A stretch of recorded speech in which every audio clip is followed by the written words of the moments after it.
Wagwan peeps, it's Venom, what you saying? Alongside my home slice, damn me to the zane. When she and I get together on the poddy, ask anybody, the vibes are insane. Join our family and feel free to come by. We on Apple Podcasts and Spotify. Yeah. New drop on the way every Monday at 6. Tune in and come see what we unpick. Hey, hello, hi peeps. Welcome to Unpicked, a weekly podcast where we delve into the overlooked and underappreciated topics in our culture. Each week, we bring you unique and fascinating stories and opinions that you won't find anywhere else. Ow. I am here with my co-host, who's been making me laugh because I keep messing up. That's all. She's not messing up. For like the last 10 minutes. No, I'm joking. I'm not a serious girl today. But I'm here with my co-host, Venom. Hey, guys. My podcast bestie and that. I know. Today, we are going to be talking about something sticky, something that can get us into a little bit of trouble, and we're not scared. Are we scared? I ain't scared. You ain't scared? No. So there's a story about a Christian lady who's suing a school here in the UK for forcing her child to get involved in the LGBTQ parade at the school. So we're going to be talking about our thoughts and feelings around that. It's about to get messy, y'all. If you're new here, welcome to the family. Don't forget to do all the typical stuff. Subscribe, like the video. If you're listening on the listening platforms, like the video. Give us a five star. Do all the things there. Do all the things there. Share this with like 5 of your friends. No, I'm joking. No, I'm not joking. You're not joking. Trying to grow the family. Share it with 5 of your friends. At all. And do all the things. All the things. And if you're a returner, thank you so much for continuously supporting us. And I hope you also enjoy this episode. So we're going to go right in. Let's get unpicking.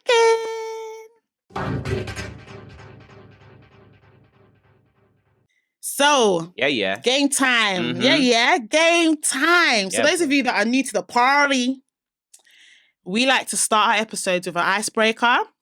This season, we're playing a game called Game Time. Each week, we take it in turns to ask the other person questions, right? This week, I'm the host. 5 questions. You get multiple choice of 3. The co-host with the highest score is the winner at the end of the season, and they get to pick something for the other person to do, preferably something funny or embarrassing. Yeah. Mm-hmm. As it stands, the scores are Venom is on 11 and I am on 17. You all know that 11 is a lucky number. It's a magic number and that. You know what's funny? Yeah. He's supposed to be in the lead because we started the season with him starting the rounds. So he should be ahead. I'm just saying. Anyway. I can't remember what round we're on, but we're on to another round. Yeah, I can't even remember at this point. But yeah, I'm gonna ask the questions now. Are you ready? Man's ready. We're gonna see about that. Question 1. Mm-hmm. What year did Usher release the album Confessions? Lord have mercy. A, 2001, B, 2004, or C, 2006?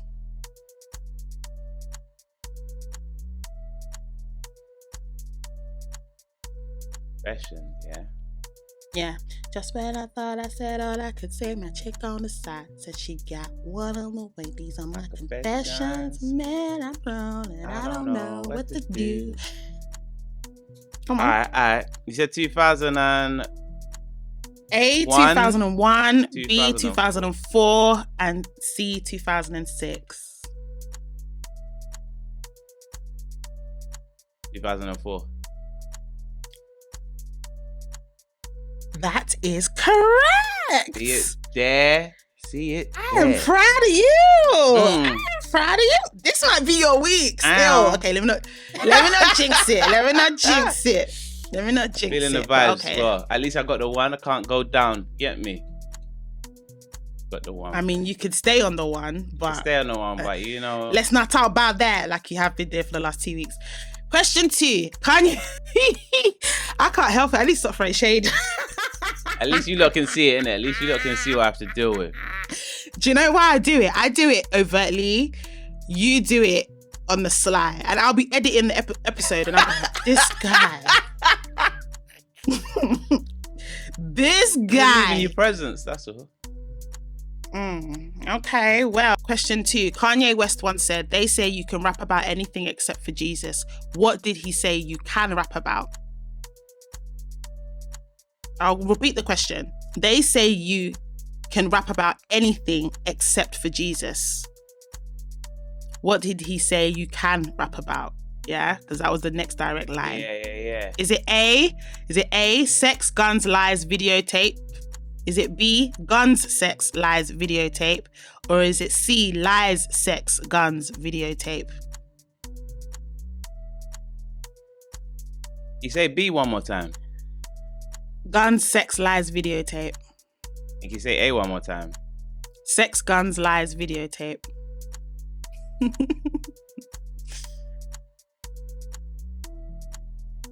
A B one more time.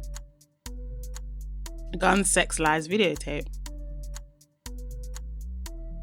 A? Sex, guns, lies, videotape. Yeah. No, I'm saying that's the one I'm picking. You're picking A? Yeah. I'm sorry, the answer is B. Damn. It's guns, lies, sex. No, it's guns, sex, lies, videotape. Yeah. B. Sorry. Fair's fair.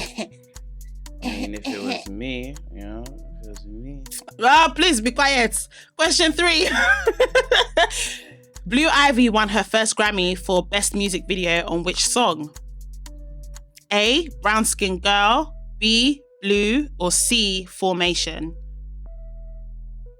And just so you know, she did feature in every one of those videos. I 100% cannot remember her in any of these. I don't watch the MTV Music Awards, so I'm just gonna say Brown Skin Girl, but Really? yeah. Okay, good guess. It's right. Hey, well done. Which of Kendrick Question 4. Which of Kendrick Lamar's album covers was in black and white? The Pimp a Butterfly. Okay, boom, you got it. He didn't waste no That's time. my guy. I tried to give you one. I thought, let me try and make it a little easy for him because I was feeling a bit bad because we've got 3 points this week. We talk about. Yeah, you did all right. You know what I mean? I gave you good questions. Yeah. I have to say, yeah, I tried. Okay, question 5. What year did 50 Cent release In the Club? A, 2003, B, 2001, or C, 2005? You can find me in the club, bottle full of bub, my got what you need. I'm in a heaven, I in a making love, so come give me a yeah. I'll give you the years again. A, 2003, B, 2001, or C, 2005. Go,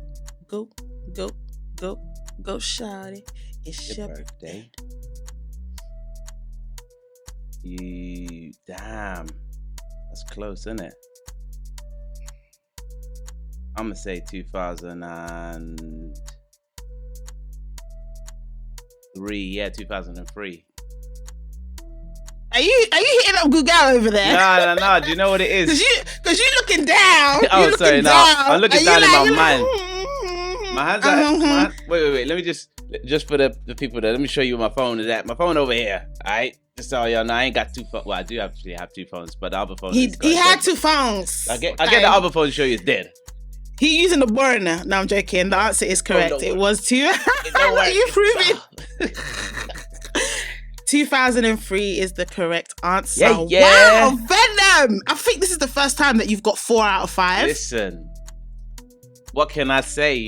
What can I say? Do you know why? Because I came through the questions, guys. I came through the questions. What I was gonna do to him. Wow. See it there? She just doing Pepe. You know why?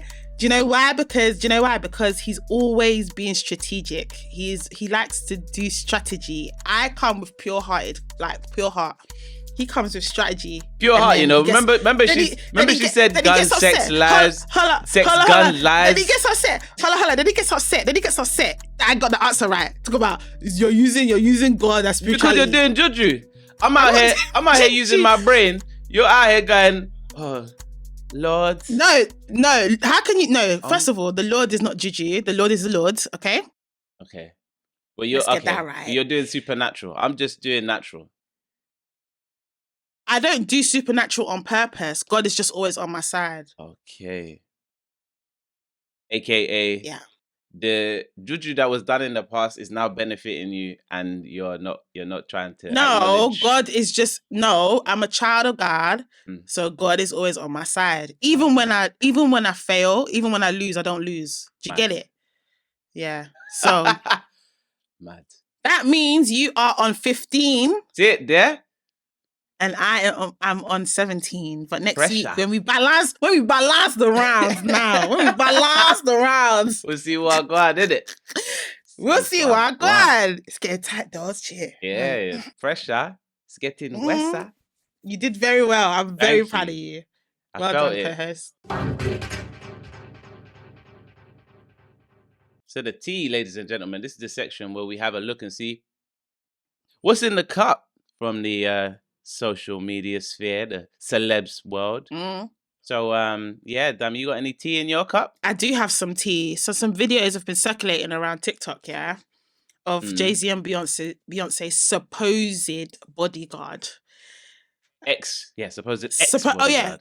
Yeah, my bad. Ex-bodyguard. Spilling the tea around Beyonce and Jay-Z. He made some very outlandish accusations. False. Saying that accusations. Saying that Beyonce's on drugs, that they literally use people to get to where they need to get to, that they cut people off the moment they say anything about them. He made accusations around Blue Ivy and who her real father is. And I think the timing is, now is the time to look for clout. For sure. Because Beyonce's tickets it just came out and everybody's sweating. Oh, can I just did you get tickets? Can I just update you? Because man's chest is high. My co-host was trying to tell me when man was in the queue. So you got tickets. That man's not going and that. All right. How much did you pay? How much did you pay?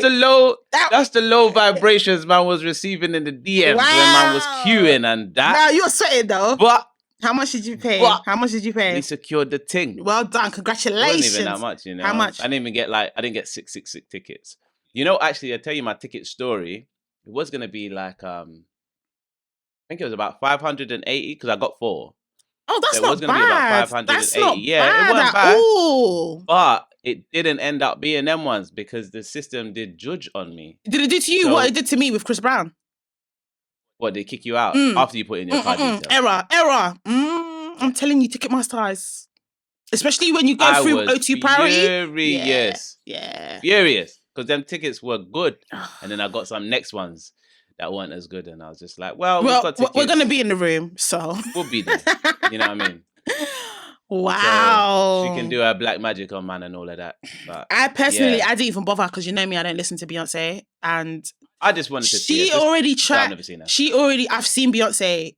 All her other concerts, I was there. Every single other one, I've gone. Been. Yeah. Never been. You will. One thing I will say, her witchcraft aside, one thing I will say is that she's an amazing performer. You are going to have, it's going to be one of the best concerts you've ever been to because Beyonce knows how to bring it. Do you know what I mean? Yeah. But because she's already come to visit me in my sleep, I said, I don't need to be there. Because what will happen is I will be there and then she'll spot me in the crowd. Because she's already come to you out. Yeah. Now, those of you that are new here, there is an episode, I can't remember where it was, 56, 57, I can't remember at this point. Yeah, it was only about 2 ago, yeah. Beyonce tried to recruit me, go and pre it, because when you pre that, you understand what I'm talking about. I do believe in this so-called conspiracy theory that I think is true, that she's into witchcraft. I think it's obvious that she's gone from being the church girl, singing in the church choir, praising God for everything, to this new being that just seems dark. There's a darkness around her. Whether you want to call her a witch or not, cannot be denied that her energy has shifted. And I'm just saying that, me personally, I have a high radar. You have a sensitive. I'm very sensitive to spirituality, and there was a turning point for me with Beyonce, and I just said, I cannot listen to Beyonce. So as much as it pains me to say that I will not be there, I will not be there. The old me, it's funny because when the tickets came out and people were like, I need to get these tickets, I was, in my heart, I was thinking, am I really going to miss a Beyonce concert? But then God's conviction in me was like, hell yeah, you're going to miss the concert because I don't want her to be doing it. I'm going to be prayed up, man. And then she looks out and she sees me and she's like, don't worry, I'm gonna bring like a. I'm gonna get your face printed on a t-shirt, big, so that I can be like Beyonce. Do you know what's gonna happen that night? I won't be able to sleep. No, it's not funny. I need to remind her. I'm like, you're in the country. She's here. I know her. Tell me what you want me to say to her. You know what she'll do? She'll just trance out in the concert and come and visit me at my house. Yeah. She'll be like, oh, I forgot about that one. I didn't get that one.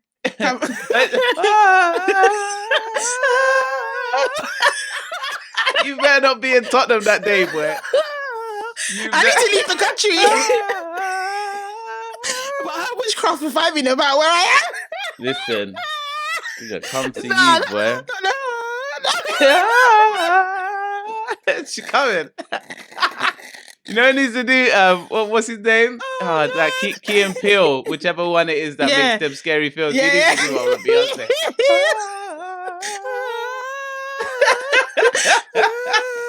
With the eyes. I've been drinking.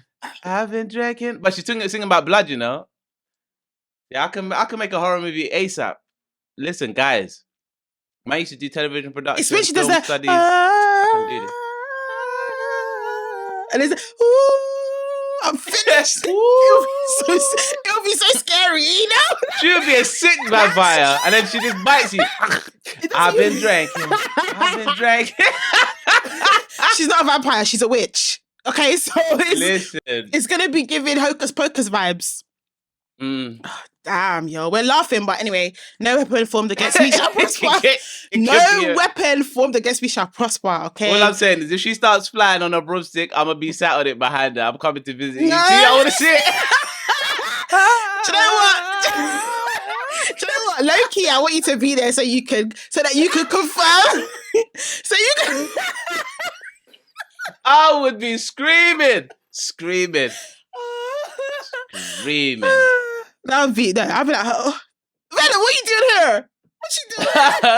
I'd be like, listen, I'm flying, so you know what's about to go there. What you doing here?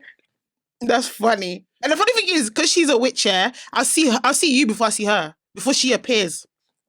Oh yeah, is it like that? Yes. I don't know how witches be doing it. Yeah, I know how she be doing it, and she on something. I'm telling you, she on something. But yeah, I don't know if I believe this guy. There's been a lot of talks around Beyonce and Jay-Z. There was Jaguar Wright as well. She's a songwriter who also was spilling some tea or exposing them as well as other people in the industry, which sounded similar to what this guy was saying. But I just think now is the time for people to be talking about it because there's tickets coming out and there's an album and so and a tour well, to be fair, the only point that I didn't really, the only point he made that I was like, was the Blue Ivy not being Jay-Z's. I said, you's a liar. I said, you's a liar because she looks like Jay-Z. If he said that weren't Beyonce's child, I believe it. Do you know what I mean? Because I'm like, what are you talking about? That is little she Jay-Z. In conclusion, this ex-bodyguard has been talking. Don't know if he's going to survive because as I've already said, I do believe Beyonce is a witch because of my own personal interaction, not because of what I've seen on social media. But I don't actually believe what he's saying. And I think he's going to get himself into trouble Because if you were an ex-bodyguard, I'm pretty sure you would have signed some NDAs. And if you're risking your life to be talking, I suggest you shut up, because this is Warlock Jay-Z and witchcraft Beyonce that you're dealing with. It's not easy in these streets, okay? Wow. Just be careful. Giving them Dungeon and Dragons classes and that. That's jokes. All right. That's jokes. What's in your cup, Venom? What's in my cup? Oh, snap. Right. There was a video from a podcast. I don't know what the podcast is, the source. Yeah. But it was an interview with ArrDee, the rapper from the UK. Have you seen the State of Our Body drill rapper? Yeah. Essentially, he was saying... Is he the one that did Adiola want to roll with a geezer? Yeah. Exactly. Yeah. And in this interview, he was saying something along the lines of people accusing him of only being successful because he's white. And is that, like, they were challenging him, like, how do you feel about that, etc., etc. Which confused me a little. He made valid points about why that's not the case. But it's always the case if you're white, because it's rap. Everyone else is black. His point was that it's an urban industry and it's hard to break into an urban industry as an artist if you're white, because it's mainly saturated with black people. Yeah, and he said you have to get acceptance. You have to get acceptance from the urban community, and I actually agree. No, do you know why that's cap? Because there's no such thing as an urban community. There's just black people, other ethnicities, and then there's white people. I don't agree. I do think there's an urban community. There's not an urban community. There is. There's no white people that shun white artists simply because they're white. Doesn't happen. I hear you. No one goes, there is an urban community. There is an urban community. There is a black culture. It is a black culture and an urban community are not the same thing. So what's the urban community? I think urban, in terms of, like, if you want to play semantics, back in the day, urban was considered as black. Urban community in the music industry was black music. Yeah. Since then, we don't really use the term urban anymore. Now it turned into black culture. After black culture, we just dropped black and called it culture. Like, we just call it culture, but we both know we're talking about black culture, right? Of course. Okay, of course. So yes, there is an urban community in the sense of, in the music industry, there's black music. If you like, there's black music, there's pop, we know, if I said to you black music, you know what I'm talking about. You know that I'm talking about drill, Right. So what he's trying to say is, as a white man trying to break into that industry, he has to be accepted by the people that listen to that music. The most people that listen to that music are black people or Asian people, ethnic minorities. Yes! They're not. There's not that many. White people started listening to it when it became mainstream. Yeah, but the thing is, the success is mainstream success. The success, okay. This is the reason why I agree with him. Let me explain. Yeah. Okay, so we know that the music industry is owned by the fat cats. The fat cats, when I say that, I'm talking about old white. They might be fat or not. Men. They own the music industry. They're the ones that decide who's gonna go here and go there. They're the ones that make money off anyone and anyone in the music industry. Okay, so the point that he has been able to, like, make it is because they would have been fronting him, because he's one of them. He's white, like them. Yeah, cool. Yeah. I'm not saying that is not true. Two things can be true at once. So I agree with that. But I also agree that in order for his music career to pop off like that, he did need to get the sign off from us. The people that listen to drill the most, when you think about where drill comes from, when you think about where, like, we know the evolution of drill, because we're from a generation who were listening to So Solid Crew and all their back in the day, and then we know, now we see where it is today. Right. We know that most of the artists from back then till now, majority of them were black. We hardly saw Asian, we hardly saw white people in that space. Most of us that were listening to that music were black people. Hence why he said he needed to get the buy-in from the urban community, us that listen to it. That's the part. It's only more recently when you're starting to see more white artists in there that you're seeing more white people listening to it. So, you know, from jungle days, from garage days, whichever section, the culture is led by the minority, which is the black people. They're the people who listen to it, we're the people who invigorate it with energy, etc. Yeah. But we only make up 6% of this country's population. And of that 6%, who knows what the percentage is that actually listens to drill, listens to grime, etc., etc. There is a massive listener base outside of our demographic, being black and are part of the scene, who simply just listen and enjoy it, and they don't partake because they're not a part of the culture. If literally only 1% of the rest of the country listen to grime, that's much more than like 3% of us listening to it, like all black. But my point is that in this country, grime, drill, and all that is not the leading music genre of. I know. Okay, so you bringing in the nation's population is irrelevant. No, because hold on. Let me land. I heard what you said and I understand you, but what I'm trying to get you to understand is that that is our music. And ArrDee, and the proof is in the pudding. ArrDee didn't actually blow until he started dropping Adiola, I want to roll with a geezer. That's when people really knew who ArrDee was. No one, like, people outside of the culture that don't really listen to grime, but sometimes listen to grime or whatever, most of us didn't know who ArrDee was until he got the buy-in from black people when he started doing Adiola, I want to roll with a geezer.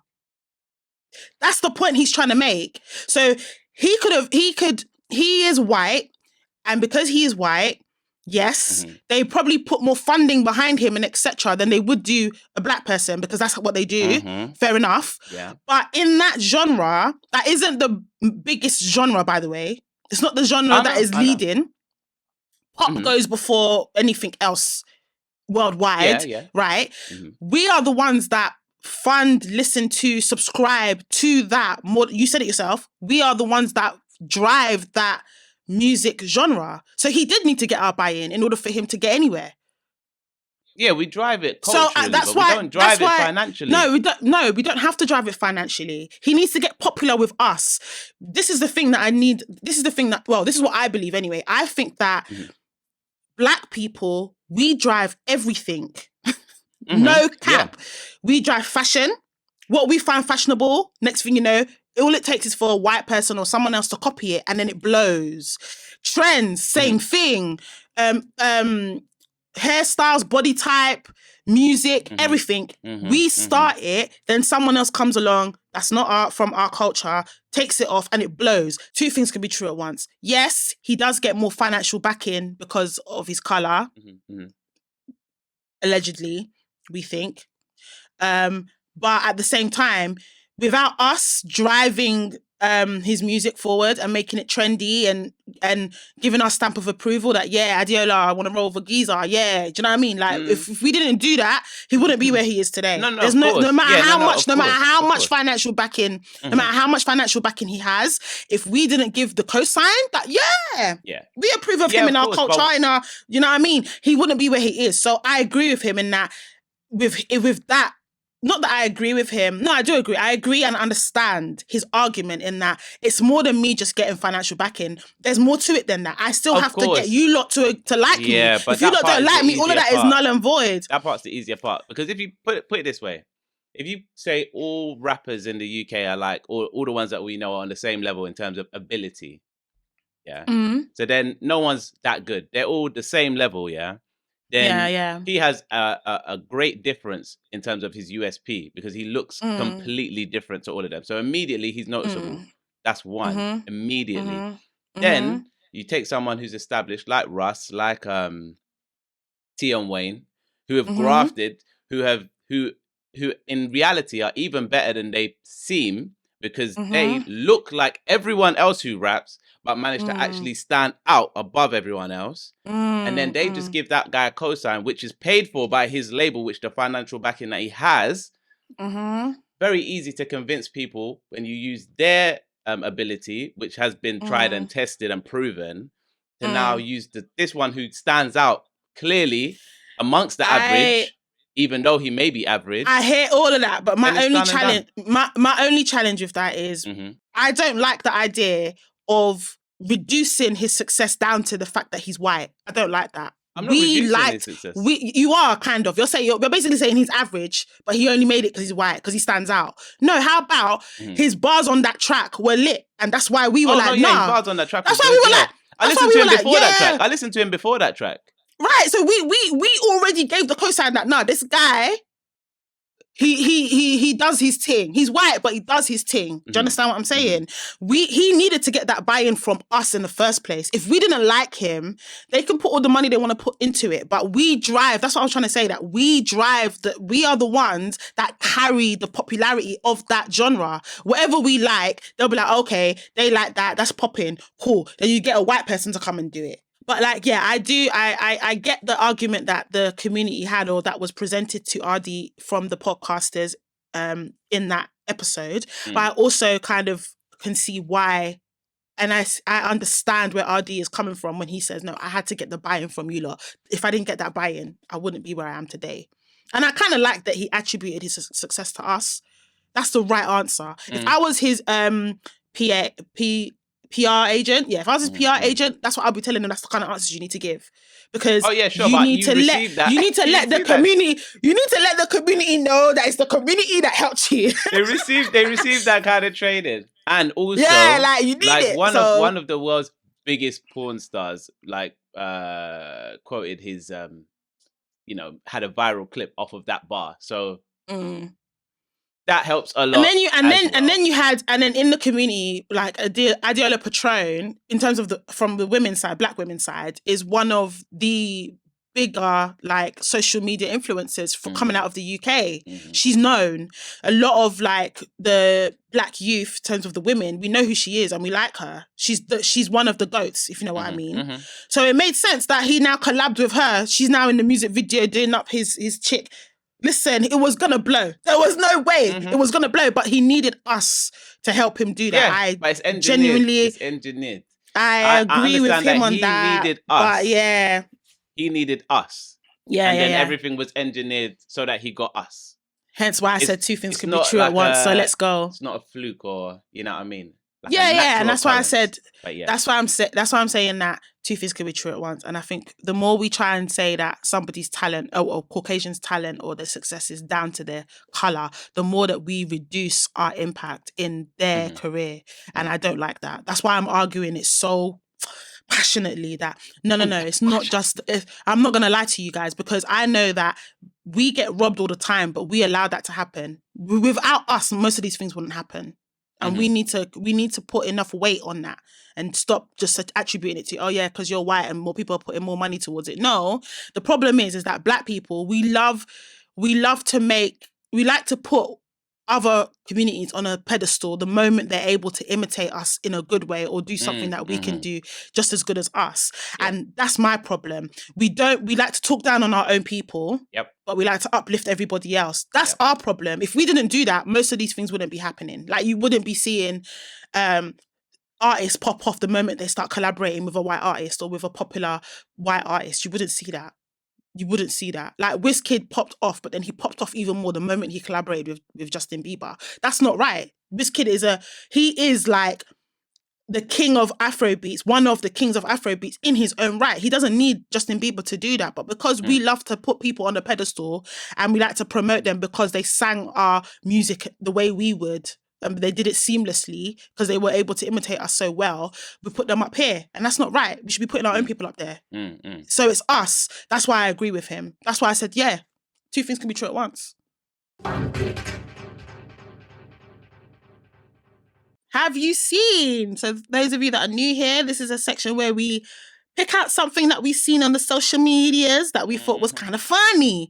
Sometimes we banter about it and sometimes we have a little discussion. And I'll go first. Venom, have you seen, in the spirit of Beyoncé Carter bringing out concert tickets, there was a viral text message conversation or WhatsApp conversation that went around on the socials this week. Or last week, by the time you lot see this, which I thought was kind of interesting. Now, disclaimer, I heard since then that it might have been staged, it might have been fake conversation just to get viral for clout, which I can believe, because this I day and age, definitely. everyone's looking for clout, so I can imagine it. But I just wanted to read the conversation to you. So supposedly it's between a man and woman in a relationship. They are engaged. Okay. Yep.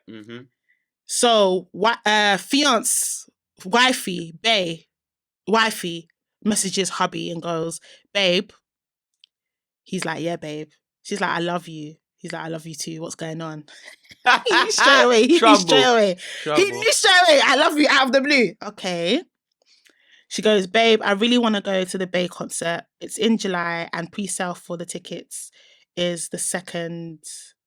No, this is American. So it would be February the 16th.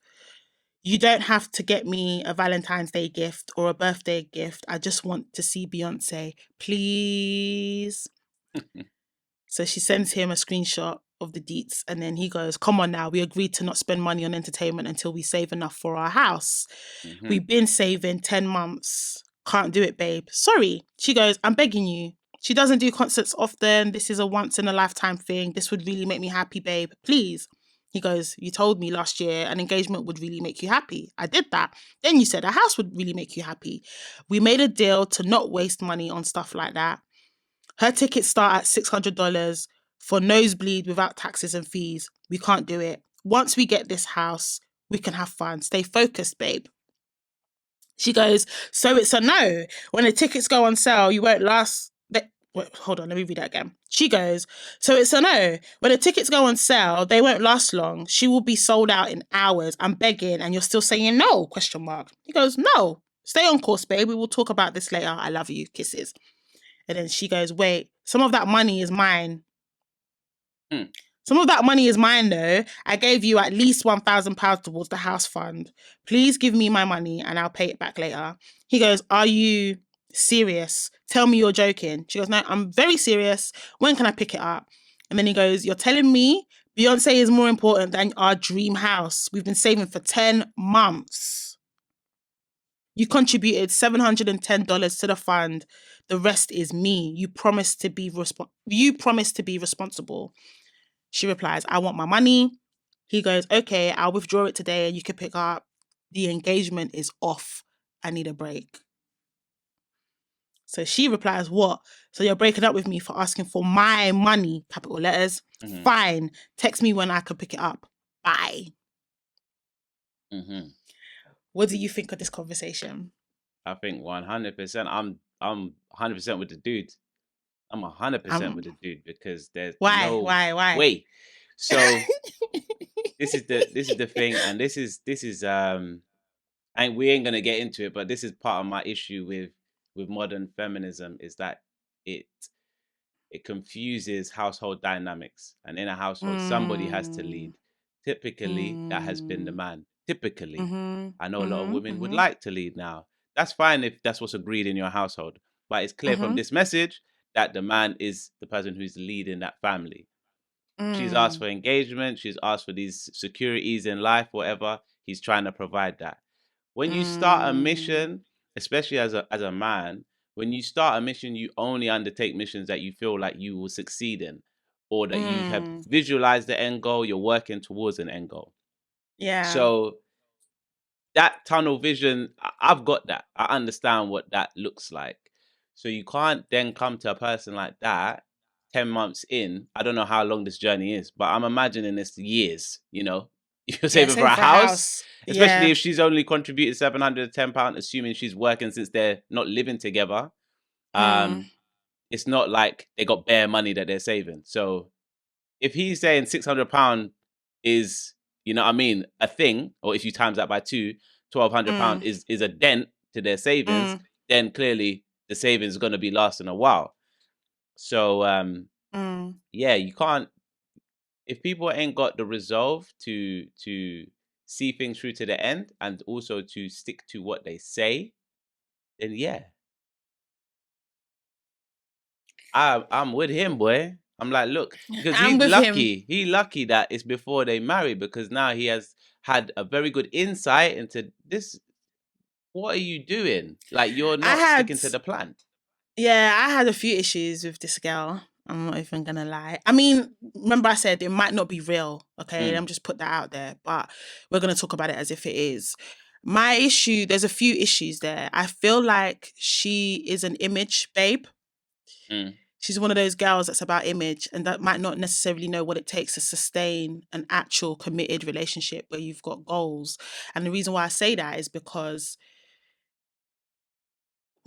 the reason why I say that is because that bit where he was like, you said that an engagement will make you happy, and I did that. You said that a house would make you happy, and I've agreed to start saving. I've done that, yeah. So it's giving, oh, I just want to and then now, because everyone else is getting tickets, because her argument is the tickets are going to sell out. She doesn't do tickets often, please, like, you know. And it's giving because everyone else. That's what it's giving me. Also, right at the start, you could tell the manipulation. Oh, yeah. Straight. But that, I love you, babe. Really? Love her eyes. Okay. That's why he was like, what's up? He knew. He just knew straight away. Yeah, like, what's up? What's up? I didn't like the switch up. So the moment he said no, all of a sudden, what was ours is now mine. Red flag. Didn't like the that one is the biggest red flag to me. Like, we are saving, the money is ours, and then because you want something, and remember the tickets are like $600. You want to take $600 out of the $710. Is it that deep to go to Beyonce? Now, it's giving my priorities are not the same. I'm reckless with my money. Some people in the comments were like, oh my God, how have you only saved $710 in 10 months? I don't want to speak on that because I don't know what she's earning. Don't know what her living situation. Yeah, I don't know what her circumstances. I don't want to speak on that. Like, that's $710. It's not easy to save, especially in this cause live. If you have $710, you have $710 more than nothing. You got $710 more than nothing. So I'm not even gonna talk about that. But it's like, it's giving, I don't know, I don't have priorities. I want things, but I don't have the right priorities to get them. And I think that things should just fall at my feet. And I didn't like that. Now I know the flip side of that, some women will say, yeah, but you know, it's get why she wants to go. It's Beyonce, she's a fan, she doesn't do concerts often, you know, it's her money. You should just, you know, and might not like the ultimatum, but it just goes to show that they're not on the same page. And yeah, you're right. It's good that he saw it now, because God forbid you married the woman. Something happens in the house that you two bought together and she's telling you, actually, I bought that. That's mine. Give it, you know, it's not. Yeah. It's so he dodged the bullet there. So Smokey Robinson, the old school singer, this guy's old now. I think he might even be like 70 or something, but he releasing an album soon, if it's not out by now. And the track list for the pre-sale, the track list went online. Listen to these titles. That's all I got to say. I only picked out some of them. Okay. But track 1, Gasms. Okay, not too bad. You don't think that's too bad? A 71-year-old singing about gasms. Listen, them old lot, yeah, they'd be getting it in. I don't know what that is the age. I don't know what track number this is, but another track. Roll Around. Wow, another track. You Fill Me Up. I said, fill up what? Another track. I Fit in There. God damn. Listen, back in the day, our grandparents and great grandparents, they knew what was up. They knew how to. We think because we're twerking and we're dressing half naked that we know what sexy is. Them lot know. Nah, they knew what sexy is. We know what nasty is. We know what nasty and vulgar is. Yeah. Because they know what sexy they were out here making smooth love and doing up foreplay, like with the music and the candle. Let me tell you, and their lyrics were dirty. Like, I remember when I was like 10, getting ready for school. This memory, it's like a key memory. It will never leave me. Getting ready for school, and mum and dad used to play Marvin Gaye, so I learned all the lyrics naturally. And yeah, getting ready for school, and I was singing Sexual Healing, and I was really singing Sexual Healing. All the runs, all the ad libs, everything. I get that feeling. Oh, Sexual healing. Sexual healing. How old was you these times? It's good for me. Sexual healing is something that's good for me. I was singing it with, and my mum was like, I was 10. To answer your question. And my mum just came behind me and said, sexual what? What do you know about sexual healing? I said, whoa. Hold on. You've been playing this music around me. And to me... It's just words. At the time, because it was slow, it was like... The song sounded homely. Do you know what I mean? It sounded... So I didn't know it was giving when to become one. Do you know what I mean? Like it was giving that, yeah. So, it was giving softly. If they were doing now, make it drop, make it clap for this whap. Yeah, different. I think then I would have been, okay, these guys are booty shaking. It's obvious. This one I can't sing in front of my parents. But because it was slow, smooth, and same thing with like Luther Vandross songs and stuff, I used to be, those were a bit of me. But if you listen to the lyrics now, I know they be doing bits. They were doing bits. I'm not surprised. He's from that era. If you've made it this far, you've made it to the main topic. This is the actual thing that we're going to unpick. And I have a story for you guys, and we're going to just talk about how we feel about it. So there was a Christian mother. Her name was Izzy Montague. I think it was Montague. Yeah, Izzy Montague or something. Yeah. She has a 4-year-old son. Goes to a school in South Norwood, which is in South London, here in the UK. She told her son that he would not be taking part in the Pride March that the school was holding, and the head teacher from said school, I won't say the name of the school, refused the request to allow her to pull her child out of it, and that led to her taking matters to court. She sued the school on the grounds of direct and indirect discrimination, victimization, and breach of statutory duty under the Education Act 1996 and the Human Rights Act 1998. It was an LGBTQ parade, and she just didn't want her child to be part of that.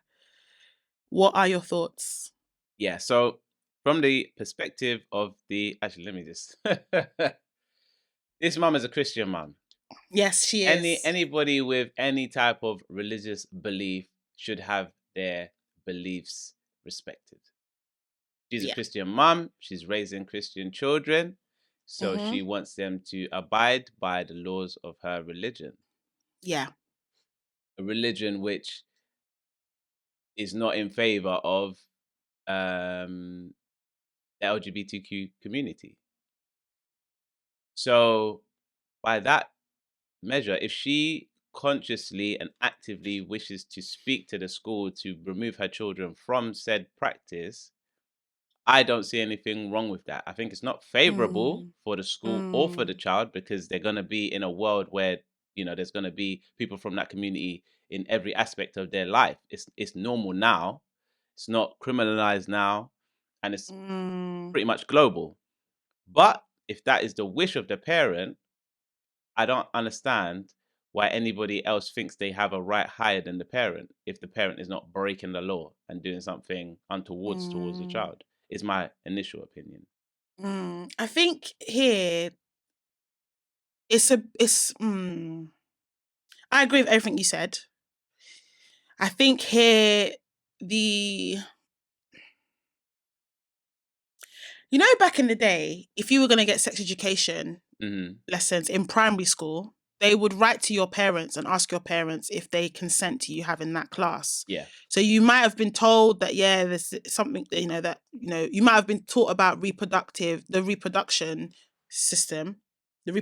system, but you wouldn't have necessarily been taught or been privy to learning the intricacies of sex the same way that someone who was given consent to those lessons would have been given. And I think they don't do that anymore. I think now everyone just gets a sex education class. And the argument back then was, well, if you hide this stuff from the kids, they're going to go away anyway and learn it from their peers and experiment, and, they won't get the right information. And the reason why I bring this up is because I feel like since that sort of decision that was made that, you know what, we don't need to ask parents for consent around what we teach their kids was taken away, it gave rise to the education system just deciding to do whatever they like. And all in the name of, we don't want them to learn from each other, so we're going to teach them so that we can be in control of what they are taught. My issue with that is, no matter how much you taught us, being a child from who did get consent, and I was sneaky in getting my consent from my parents to get my sex education classes back then. I'll go into the story another time, unless you guys really want it. But whether I'd gone to those classes or not, I heard a lot from my friends. I heard a lot from my peers anyway. And it's funny because I feel like more times children don't listen to adults anyway. When you're a certain age, you more time listen to your peers than the adults, because you believe that the adults are not telling you the whole truth and they're trying to hide something from you. Which they usually are. Which they usually are, and you tend to listen to your peers because you think they're cool and you want to be in with the crowd and whatever. So no matter what, no matter how much they try and teach things in schools and whatever and so forth, the kids are going to talk and they're more time going to listen to their peers, because at that age they have more respect for what their peers have to say than what the school has to say, right? Parents, depends on the type of relationship the child has with their parent, but school, more time, they're going to listen to their peers before they listen to teachers and whatever and so forth, because that's how it is at that age for most kids. My thing about this is, okay, I'm a Christian woman. If you're new here, now you know. Those of you that have been here before, you know that about me already. I believe that sin is a sin. So if you're having sex before marriage, you are sinning the same way that someone is sinning if they are involved in sexual activities that the Bible has listed as ungodly or taboo, if you want to call it that. So for that reason, I don't believe that the Christian community should be looking down on anyone from anywhere else, because none of us are perfect. The only perfect being is God, and none of us are that. So therefore, who am I to say that your sin is worse than mine, and who am I to shun you for whatever you're getting involved in? All I can do, and what the Bible says I should do, is just pour love onto you and tell you about what God's teachings are, and you take it, whether you take it or not, that is on you. That is my job. That is my way of showing you love. My way of showing you love is not to shun you, ostracize you, make you feel bad, condemn you for those things. The reason why I say that is because I want to make that very clear, that it's not the Christian way to do that. So for me, if schools want to teach about LGBTQ, want to hold an LGBTQ pride parade or whatever, yeah, do that. Fine. It's okay. Because in the society that we live in today, there are people, like there's loads of people in the LGBTQ community, and it makes sense to teach that to the kids. My thing is, I think they need to bring back giving parents consent to certain things, but the reasoning behind why the parent is not given consent needs to be considered. If it's, I don't like that teaching, I don't like that community, I am prejudiced against that community, that shouldn't be enough reason. If it actually goes against our culture, or it goes against our religion for my child to take part in such a thing, then that's fair enough, which is, what this woman is trying to argue. So yeah, I think it'll be interesting to see what the courts say about this. If the courts are in favor of the school, then I'd be more inclined to start to believe that there is more of a forceful agenda at play. There is. In that they're trying to force it on everyone. It's hard because I don't like the idea of unisex toilets. I don't like the idea of unisex toilets as an for adult adults. or for children. For adults at work, for adults, period. Let alone for children. as a woman. And the reason why I'm saying that is because, I mean, it's obvious, but women, a biological woman understands the dangers around men being in their space where their private parts can be on display or is open. Do you know what I'm saying? So as a woman, knowing the dangers around that, I don't agree with unisex toilets. But more and more schools are trying to implement that kind of stuff because they want to make people that are, for example, transgender more comfortable, or people who are gender neutral more comfortable. So it's kind of in vain with that conversation around how much do we give in order to be accommodating to everyone. And at that point, if you're giving so much to be accommodating to everyone, someone is going to end up being ostracized or lose out.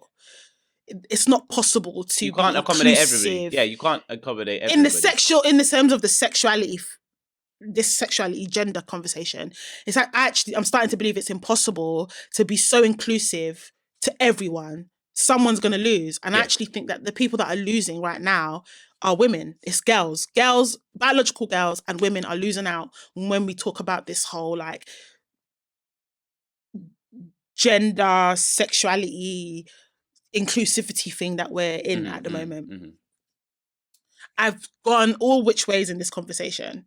But essentially what I'm saying is I do think that she's okay. I think it's fine for her to do that. She has every right as a Christian woman to say, in me and my household, we serve the Lord. I don't want to open my kids to that. I don't know if a parade is really going to mean that you're sinning, to be honest, like going to the parade or your child going to, it just means that they become exposed to seeing these things, but they probably would have been exposed to it anyway.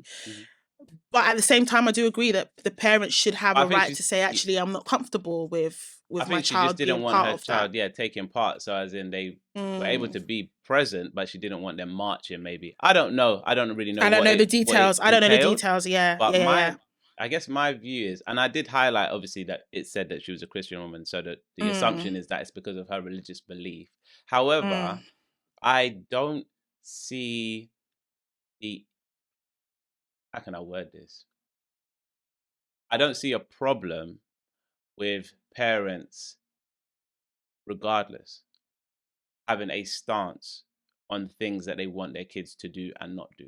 Like I do. If it's going to be discriminatory, I absolutely. No, the reason why I say that is because religion doesn't supersede personal decisions. Just because someone's religious belief or religious text states that one thing is a sin doesn't make their reasoning more valid than somebody who has no religion, who simply doesn't agree with said thing for their own other reasons. That may not necessarily be prejudices. They just have thought about it and they're like, oh, you know what? I personally don't want my child doing X or seeing Y or whatever it may be outside of this particular march. Because essentially when I was saying, there is an agenda, I'm not even talking about the fact that there seems to be a hyper exposure of not necessarily the LGBTQ community, but maybe more so like gender identity and that that conversation. But realistically, the agenda is more so that governments are trying to take away or are taking away power of eternity. Jesus Christ. Power of attorney, I believe is the expression that parents have over their children. There's more and more things that actually are being given up to the state to decide about your kids, whether it be here or in America. There's stuff about if in schools there's a law being passed right now in America where in schools, if a child is displaying reason that they may want to transition their gender, that they can do so, which is absolutely absurd. Outside of the you know what I mean, where the parent has no control over that. They cannot they're not a part of that process. So if a child, and children go through many phases. I, as a child, used to wear my mum's clothes from time to time. I never wanted to be a woman. But I loved my mum so much that sometimes I wanted to emulate things that she did. She obviously, as a woman, she used to shave her, or I don't know what you do, maybe pluck. We shape our brows. She used to shape her brows. I didn't know Yes. my mum shaped her brows. I just said, my mum's brows are peng. I want brows like that. Man took a razor and shaved off his brow. Whole thing gone. I was just trying, not knowing obviously how much. The thing was gone. I had one brow. I was like, oh, sick. Then what did my mum have? I think she went to the hairdressers one time, and did she keep some of her hair? I can't remember why there was hair. But basically, I put on one of her hats, and then I shoved some of her hair out so it came down. Basically, how she used to wear her hair. And I was like, Mum, look. We were laughing about it. And then she put makeup on and drew a moustache on herself because it was banter. If I had taken that to school and they were like, so how do you feel about this? Let's have a conversation. Why are you dressing like your mum? Why are you just saying like, your mum? My mum is one of my superheroes. If you say, I want to be like my mum. Yeah. Oh, really? How much do you want to be like your mum? Well, tell me more. I mean, she's got sick eyebrows. And she does this modeling thing. Yeah, like I love her like she's my mum. Like, and she draws and I draw. So I want to be like my mum loads. How much more do you want to be like your mum? What do you mean? You know what I mean? And now you're having conversation about things you didn't even consider. And now that you're considering it, of course it's going to start to play on your mind because you didn't consider. It's a very, very dark path to start involving children in adult things. Because I personally think the concept of gender is an adult one, even though you do let people know what they are. But the concept of why people start to understand their gender identity is usually based on their sexual preference or their sexual identity. Okay, let me go back. Let me ask you then. When did you first realize you were a boy? When did I first realize I was a boy? When did you first acknowledge that, oh, actually, I'm a boy? As opposed to being a girl? No, just, yeah. Like, when did you notice, oh, I'm not like her, I'm a him? Consciously. It would have been quite young, to be fair. Because I had female relatives as well. And they were all pretty. And they all had long hair. And their voices were different. And they were into different stuff. And they smelt different. They all smelt like hair products. I mean, yeah. And they smelt like cocoa butter. Well, I smelt like Vaseline. Do you have anyone in the LGBTQ community that's knowingly in the LGBTQ, openly in the LGBTQ community is what I'm trying to say, in your family? In my family, no. Okay. No. I don't either. Openly. Because you never know, right? So I've never really been, in terms of like family level, like at that age, young, people, your primary socialization, I've not really been close to anyone from the LGBTQ community or transgender. That didn't happen to me until I was in my 20s, and I'm talking like way after uni. Because back then, people weren't open about that stuff, so you would never know. I didn't acknowledge that I was a girl until I started wearing a bra. And I started wearing a bra quite young, guys. Oh, wow. Shock! Horror! Started wearing a bra when I was around 10, 11. And then around that time, I became a woman. I started getting that womanly visitor. That was the first time that I acknowledged, or that I became aware that I was a woman. And it wasn't the easiest of experiences because I was so young. My family was so scared. My mom was so scared that something was wrong with me. That they took me to the doctors, my GP. And my GP had to do like checks and stuff to make sure that why is she already like having a period and stuff. And then, yeah, that was an ordeal, which at the time they were doing their best. But now, if I won't say the story because some people will be like, you know what I mean? Yeah. But back then they were doing their best and there was nothing wrong with it. But if the parent did that to their child now, it might be an issue. That's why I'm not going to say what happened. But that was when I realized that, oh, I'm a woman. I was told I was a woman. If that makes sense. I didn't have a epiphany. I didn't become aware because I saw someone's penis or something. Nothing like that. It wasn't like, oh, you got that, I got that. Why is that? None of that happened. I think it was that. I started my period around 10, 11 years old. And I was told, you are now a woman. You are a woman.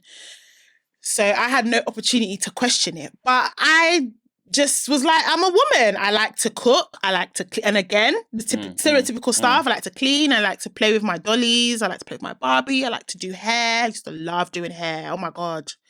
Yeah, I couldn't think of anything worse back in the day. I'm surprised I didn't make that a side hustle. Because I can do it all. Braids, weaves, everything. Because I was practicing like crazy. My poor little sister was my guinea pig. And I had this like doll head as well. My mum bought me a doll head because I was obsessed with doing hair. And I'd like practice doing braids and everything on it. So, I used to just love that stuff. So for me, it was like, yeah, I'm a girl. I reckon before that, if anyone had asked me questions and they had asked me, how do you refer to yourself, for example, I would have been saying, I don't know, I, they. Yeah. Next thing you know, they'll be telling me, you don't refer to yourself as she or her. Like, let's dig into that. Yeah. Somebody probably would have been able to imprint on me as to whether or not I am a gender or not. Now, I say all of that to say, and I know it's quite personal because people have different experiences, but what I'm saying is I don't think children actually have a moment in life where they realize that they're what they are. Or the same moment anyway. Yeah. I think what happens is we learn about our body and that's it. And then whatever we're told about our body is what we grow up to believe. So like that moment when a boy might be like, oh, or a girl might be like, how come he's got a thing that sticks out and I don't? Is the moment when the parent or whoever will be like, yeah, that's because that's a girl and that's a boy. Yeah. Literally when you was... And then that's all you learn. Yeah, and that's what you learn. Story, that's what I was realizing. Yeah, I was thinking, and then the moment... It's not my cousin. It's what I'm... It's my what I'm mum told. And my dad. No, it's my... Yeah, it's what they told... Yeah, it's not even what they told me. My mum and dad, my family, as in... So my mum and dad are not together anymore, right? But before they separated... It's all coming back. That's why you talking. I'm like, oh snap! It's not my female cousins. It's coming to me. Yeah. My mum and dad and my household share original household. Lord have mercy. That was a naked house. Everybody naked. All the three of us, always naked. So it's the best. So freeing. I actually learned female anatomy as an exterior and male anatomy exterior immediately, and I was like. Dad and me, same way. We're the same. Mom, she got the titties. Different. Yeah. She got the titties. She got the breastises. Yeah. And like, yeah, there was no confusion over where I was similar and where I was different. And that was from early. Now that I'm deep in it. Yeah, and this is what I'm saying. So what I'm saying is I believe, and again, it's based on personal experience and from talking to people like yourself and friends and stuff. I believe that gender is assigned based on what you tell the child. I don't think children actually know what gender is. We go by what we've been told, and children are extremely impressionable. Yeah. So, like I said, prior to wearing a bra and having a period, I was just dammy. That's it. When they told me women wear bras, girls wear bras, girls have period, that's when I was like, oh, I'm a girl. I don't actually remember a point where before that where I was like, oh, I think I'm a girl. There was no I think. I was just, my name is Dammy, I'm Dammy, period. You understand me? Yeah. So I'm saying all of that to say that it's dangerous when we start planting ideas in a blank, because children are blank canvases. Canvas and inquisitive. Legit and very inquisitive. And we teach them everything they know about themselves, about the world, about other people. So if we're teaching them that you might not be this, you might be that, it's so dangerous. It's so dangerous. It's so dangerous. I agree. Adolescence, when I was a teenager, when them hormones are raging and you don't understand yourself, again, that's a dangerous, volatile time to start teaching people and sowing seeds and, whatever. When I was a teenager, I knew I was a girl, obviously. Mm-hmm. I liked boys. I thought some girls were pretty, but I liked boys. When it came to who's your crush, it was a boy. Mm-hmm. Yeah.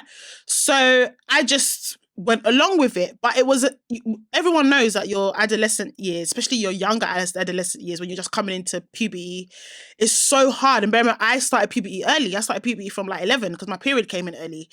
No one else around me was having periods at that time. Like, none of my friends in school was having periods. So I was dealing with it from a lot of an earlier age. Yeah, I went into...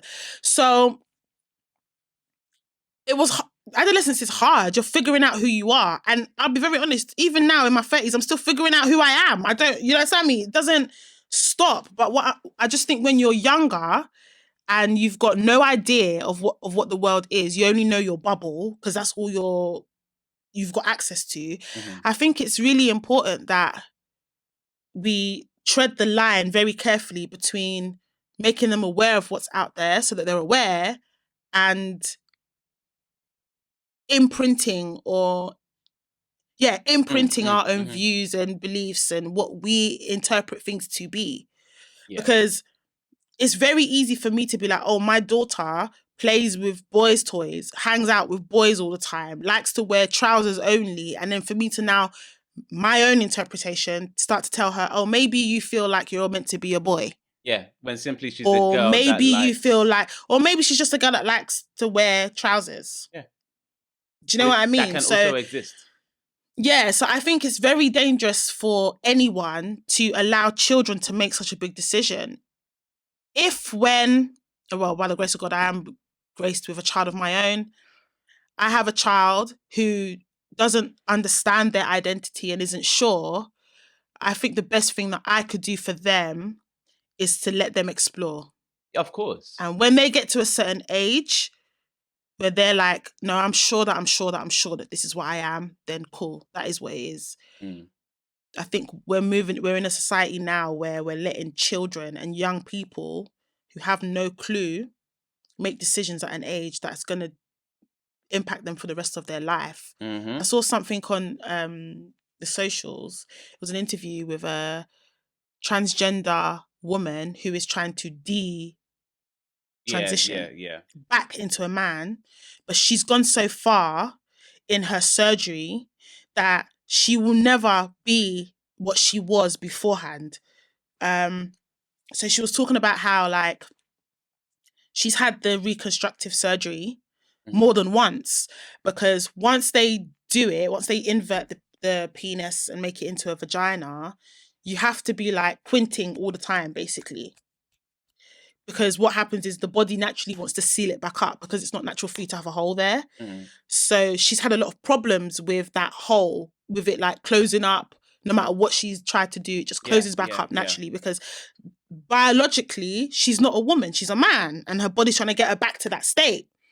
Things like there was another story of a transgender man who is trying to detransition back into a woman. They've had all their ovaries taken out, everything.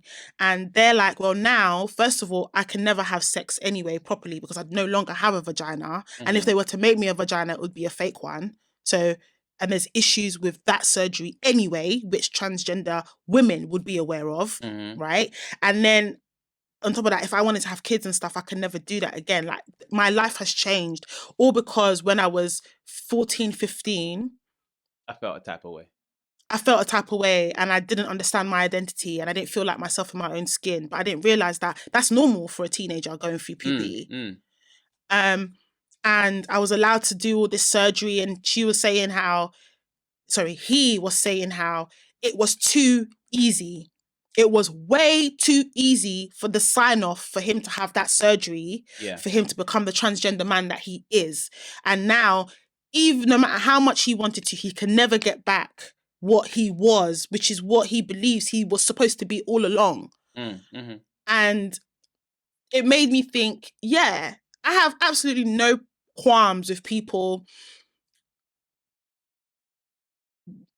taking that step and saying, I think that I'm X and I want to be X, because everyone has the right to be what they want to be, right?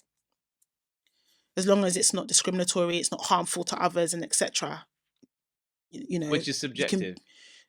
No, I mean, there's clear stuff like murderer, rapist, all that stuff. Okay. You can be what you want, just don't be something that's harmful to others. Right. Fine, it's your business, cool.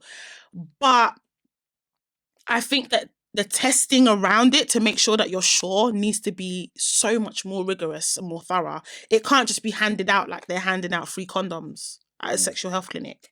It needs to be, do you know what I mean? Like, it needs to be. I mean, part of me feels like it's not the place for kids. It's a tricky one. But that's what's scary for the kids, because if they're letting people do things like this person, the transgender man that's trying to detransition, they said that they started their process from when they were as young as 13, 14.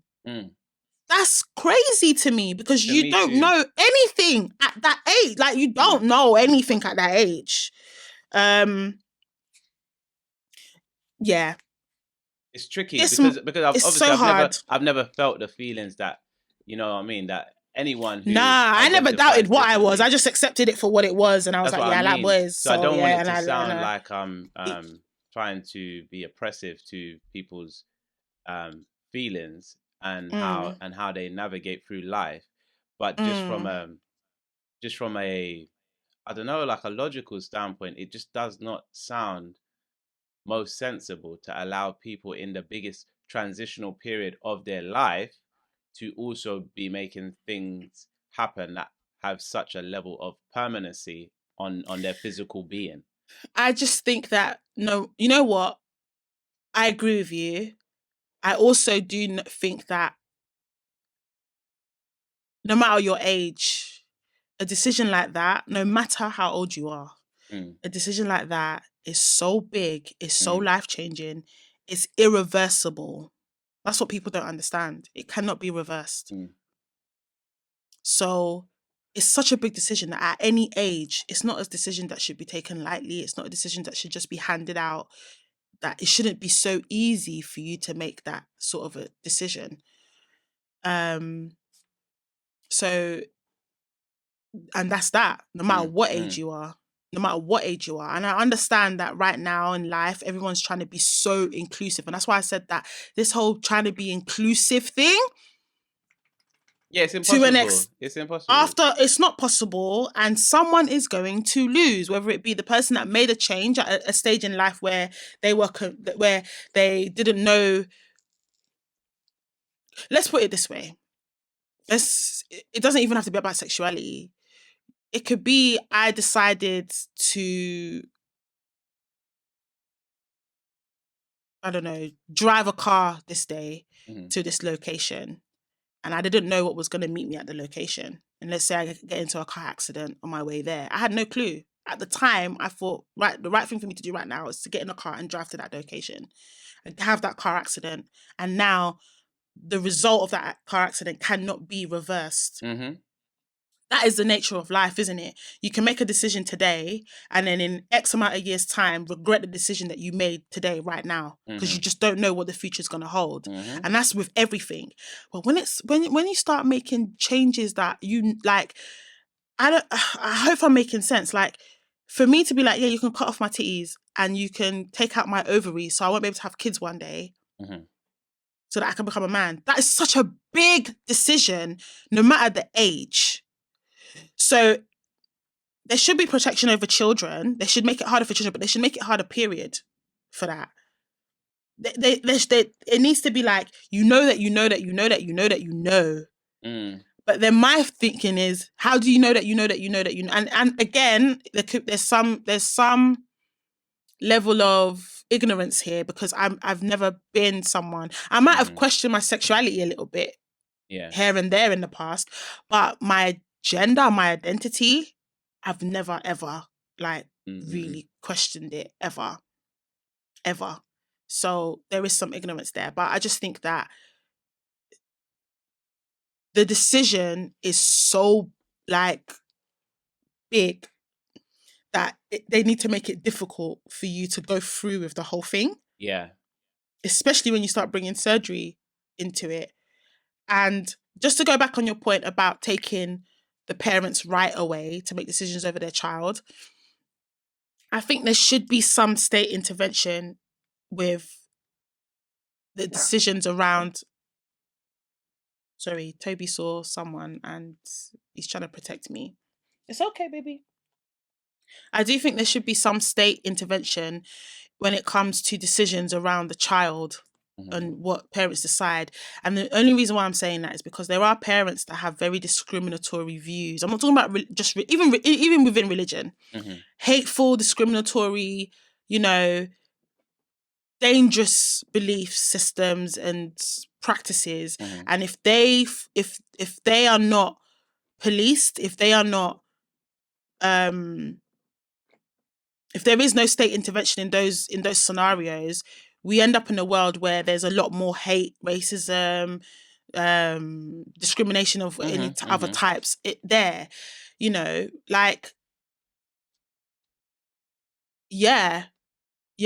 think that there needs to be some state intervention when it comes to parenting for that reason. But I don't think it needs to be the level it is today, whereby it's like parents pretty much don't have any control over their child anymore. That's the danger. I'm just going to put my thing on charge. 1 sec. I know.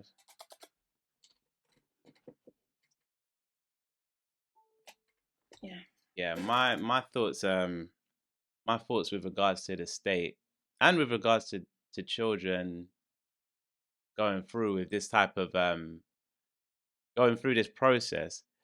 Gender reassignment. Yeah. I definitely, in terms of identity, I think people should be allowed to identify however they feel. But I think actual gender reassignment surgery shouldn't be able to happen until they're an adult. For the same reason that you've stated, but on the opposite. Just the same way that some parents might have restrictive beliefs that are harmful. Eventually, you end up in a future where parents may have the complete opposite and may be encouraging. And if the state is able to act on these, these minors, which they will be, then it doesn't matter which reality you have. You're still going to end up both are harmful. Yeah.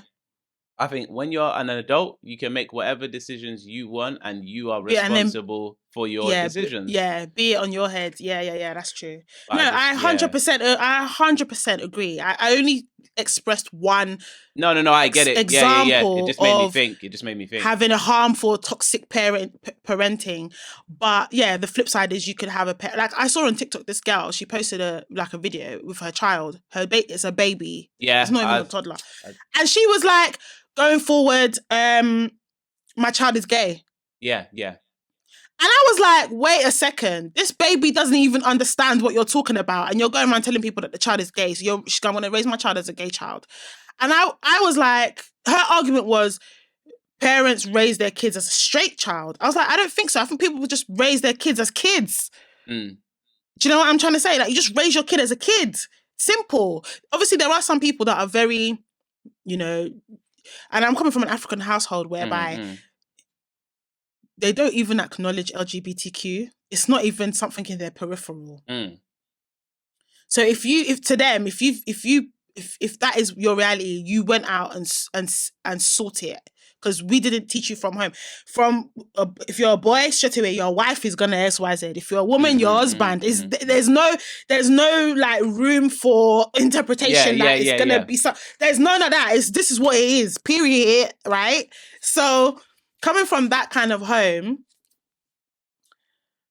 yeah, fair enough. They teach you that you're straight. Fair enough. It's part of the culture. That's because back in Africa, be it on your head if you are part of the LGBTQ community, because it's illegal still in a lot of countries. It's illegal.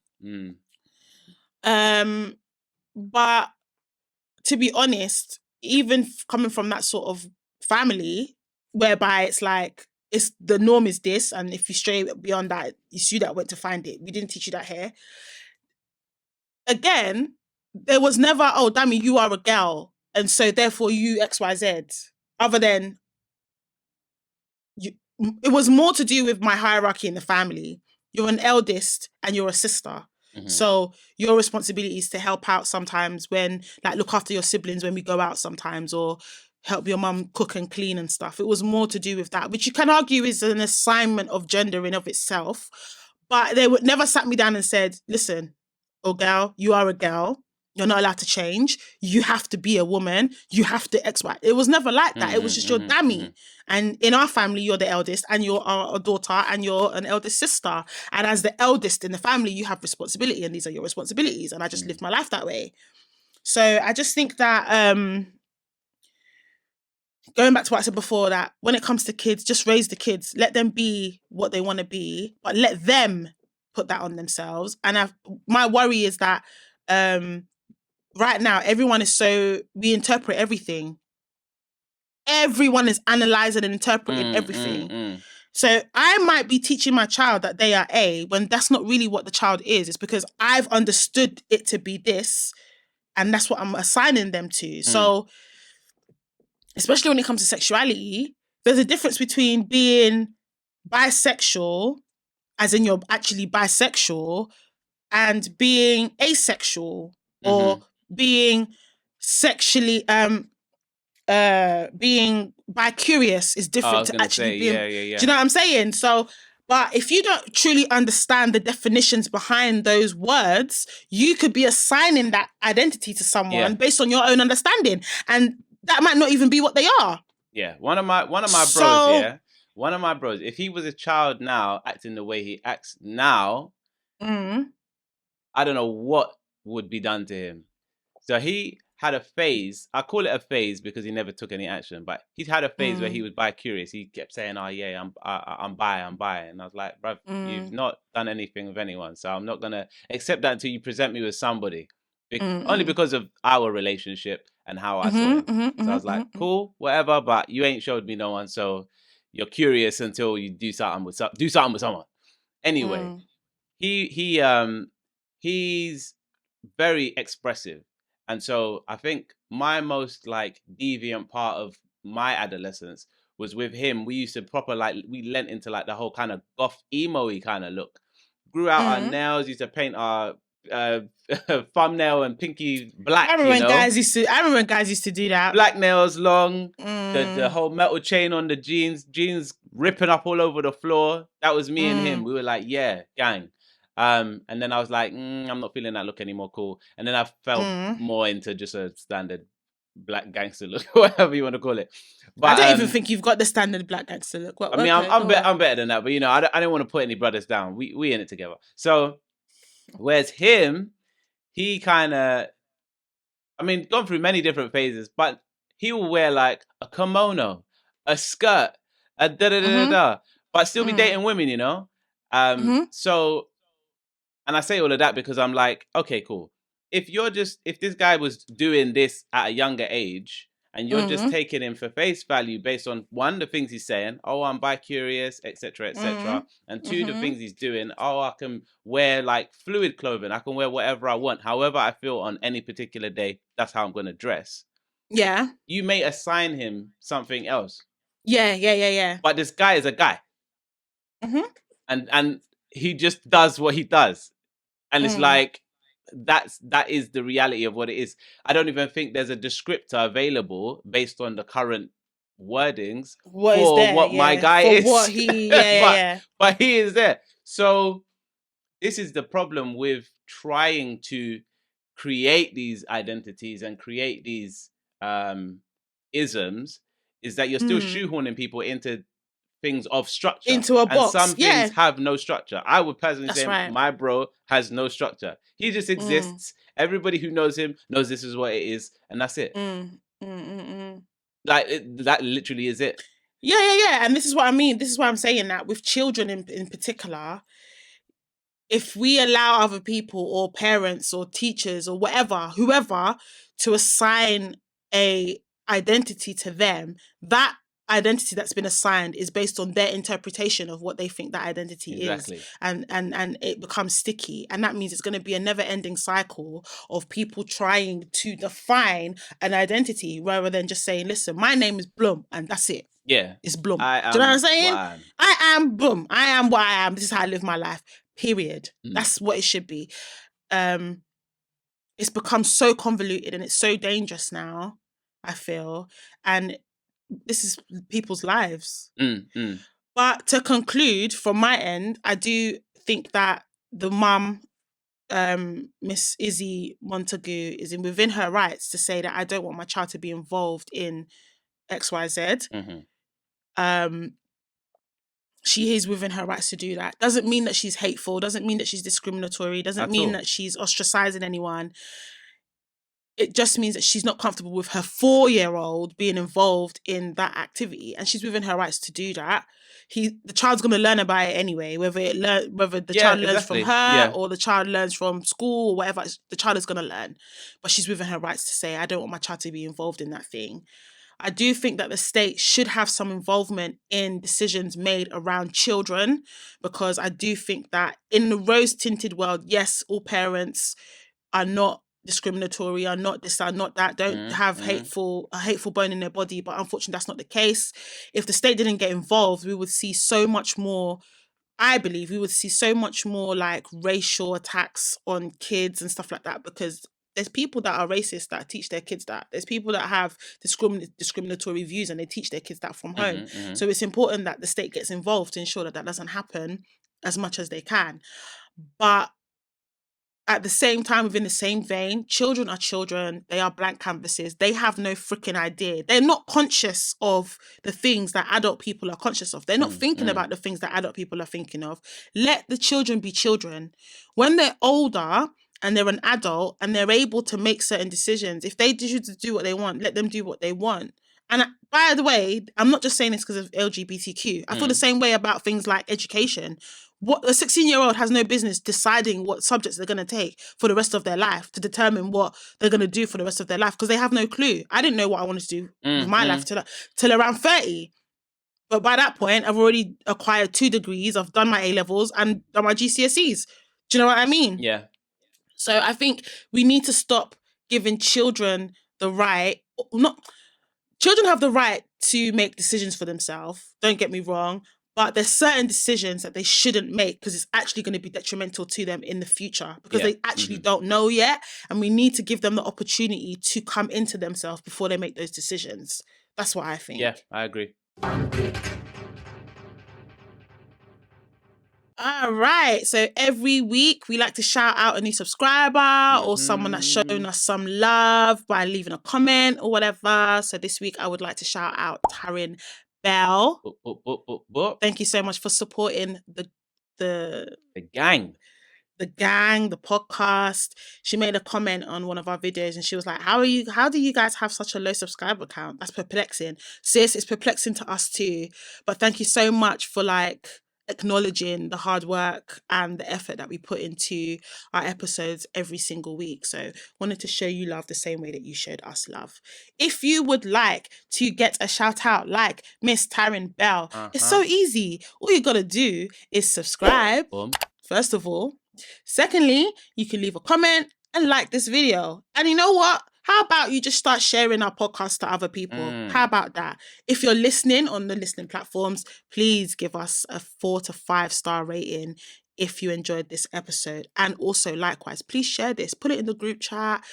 Tell your family about it. Tell your friends about it. Your cousins about it. Your colleagues about it. Just share it. Just share it. Do the thing. Because the listening, the podcast on the other platforms goes far based on how many listens we get and the rating you give us. And then again on YouTube, it goes by the subscriber count and the likes. And the likes also lets us know what sort of topics you would like us to talk about more. Bang-baree. So, Boom, bang. Thank you for listening to this week's episode. We hope you enjoyed it as much as we did. If you have any thoughts that you want to share on the things that we discussed, don't forget to leave them in the comment section. And, until next time, keep on picking. Peace.